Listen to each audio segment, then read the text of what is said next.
Hallo allemaal. Welkom hier in het bos.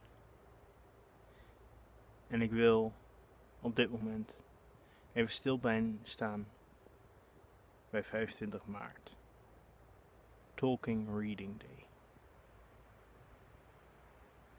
De dag waarin iedereen wordt opgeroepen om zijn favoriete werken van J.R.R. Tolkien te lezen. Rond een bepaald thema dat wordt vastgesteld door de Tolkien Society. En dat wil ik nu ook doen. It's Tolkien Reading Day and I like to read my favorite passages of J.R.R. Tolkien around a theme. The theme is nature and industry. I'd like to read two parts. One where it's more nature versus industry, and one selection that is more integration instead of opposition, nature and industry, because if you like to define it, nature is that what is and what you enjoy because it is nature, and industry is the power to control. Or you can say that industry is a part of nature. And if it is used right, it can elevate nature. Well, let's see. The first part is from The Fall of Gondolin. And it's a short part. And I'll just read it.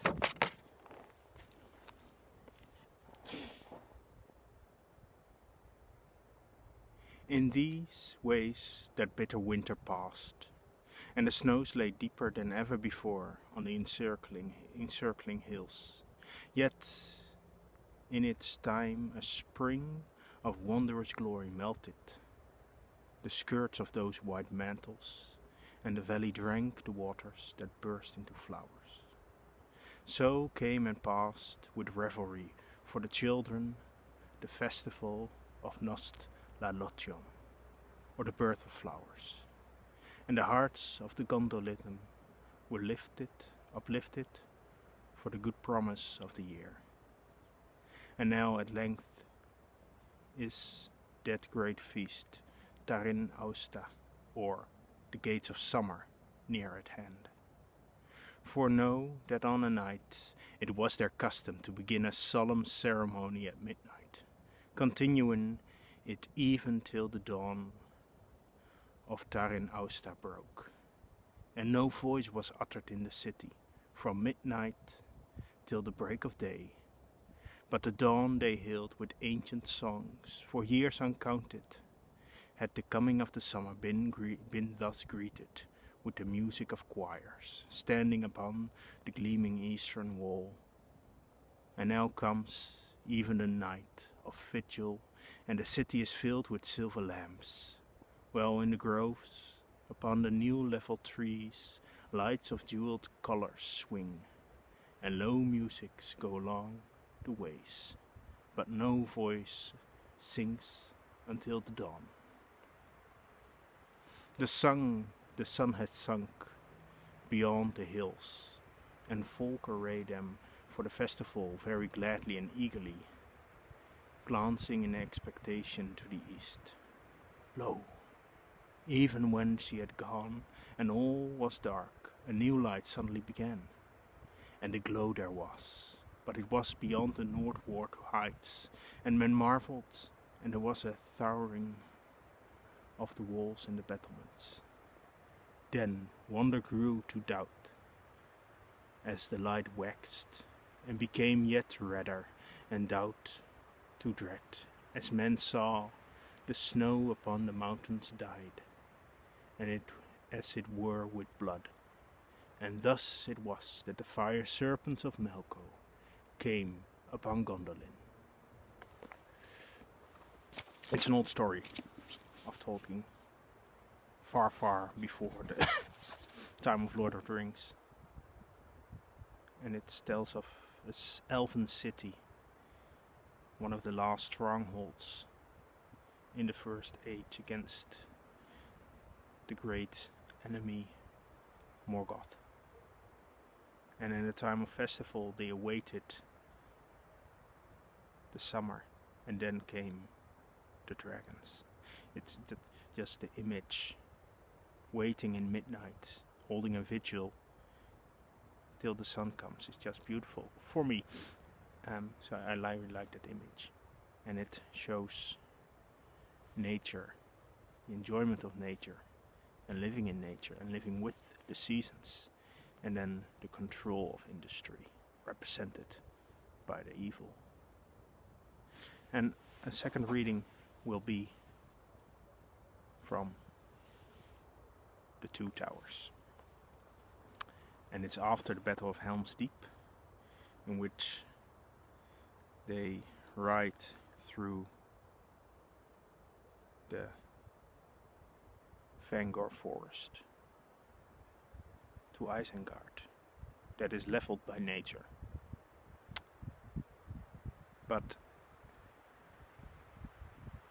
in their journey, there's a conversation between the elf and the dwarf, Legolas and Gimli. And dwarves are, of course, representatives of the industry. Elves may be a bit more inclined towards nature. And it's a story that, well, it's best if I just read it. They rode in silence for a while, but Legolas was ever glancing from side to side, and would often have halted to listen to the sound of the wood, if Gimli had allowed it.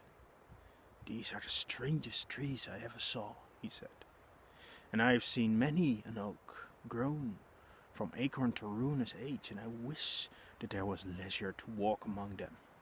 They have voices, and in time I might come to understand their thought." "No, no," said Gimli. "Let us leave them. I guess their thought already. Hatred of all that go on two legs. And their speech is of crushing and strangling." "No, not all that go on two legs," said Legolas. "There I think you are wrong. It's the orcs they hate, for they do not belong here, and know little of elves and men. Far away are the valleys that they sprang, where they sprang, from the deep dales of Fangor, Gimli. That is whence they come, I guess." That is the most perilous wood in Middle-earth," said Gimli. "I should be grateful for the part they have played, but I do not love them. You may think them wonderful, but I have seen a greater wonder in this land, more beautiful than any grove or glade that ever grew, and my heart is still full of it. Strange are the ways of men, Legolas. Here they have one of the marvels of the northern world, and what do they say of it? Caves, they say. Caves, holes to fly in times of war, to store fodder in, my good Legolas.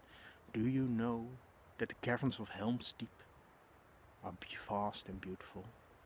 There would be endless pilgrimage of dwarfs merely to gaze at them. If such things were known to be, aye indeed, they would pay pure gold for a brief glance. And I would have given gold to be excused, said Legolas, to double to be let out, if I stayed in. You have not seen, so I forgive your jest, said Gimli. But you speak like a fool. Do you think those wall halls are fair where your king dwells under the hill in Mirkwood, and dwarfs helped in their making long ago? They are but hovels compared to the caverns I have seen here, immeasurable halls filled with everlasting music of water that tinkles into pools, as far as Kelet Saham in the starlight. And Legolas, when the torches are kindled and men walk on the sandy floors and echoing domes, then Legolas, gems and crystal of veins of precious ore glint in the polished walls, and the light glows through folded marbles, shell-like, translucent, like the living hands of Queen Galadriel. There are columns of white and saffron and dawn rose, Legolas, flooded and twisted into dreamlike forms. They spring up from many-colored floors to meet the glistening pendants of the roof. Wings, ropes, curtains fine as frozen clouds, spears, banners, pinnacles, and suspended palaces. Still lakes mirror them, a glimmering world looks up from the dark pools covered with clear glass. Cities, such as the mind of Durin could scarce have imagined in his sleep, stretch on through avenues of pillared courts, on into the dark recesses where no light can come. And blink, a silver drop falls, and the round wrinkles that in the glass make all the towers bend and waver like weeds and corals in a grotto of seas. And then evening comes, they fade and twinkle out. The torches pass on into another chamber, another dream. There's chamber after chamber, Legolas, halls opening out of the hall, dome after dome, stair beyond stair, and still winding paths lead on into the mountain's heart. Caves. The caverns of Helm's Deep, happy was the chance that drove me there. It makes me weep to leave them. Then I will wish you this fortune to comfort, Gimli, said the elf, that you may come safe from war and return to see them again. But do not tell your kindred. There seems little left for them to do from your account. Maybe the men of this land are wise to say little. One family of busy dwarves with hammer and chisel might mar more than they made. No, you do not understand, said Gimli. No dwarf could be unmoved by such loveliness. None of Durin's race would mind those caves for stones or ore, nor if diamonds and gold could be cut there. Do you cut down a grove of blossoming trees in the springtime for firewood? We would tend these glades of flowering stone, not quarry them. With cautious skill, tap these glades of flowering stone. With cautious skill, tap by tap, a small chip of rock and no more. Perhaps in a whole anxious day, so we could work as years went by. We should open up new ways and display far chambers that are still dark, glimpsed only as a void beyond the fissures of rock. And lights, Legolas, we should make lights, such lamp at once shone in Khazad-dûm. And when we wished, we would drive away the night that had lain there since the hills were made. And when we desired rest, we will let night return.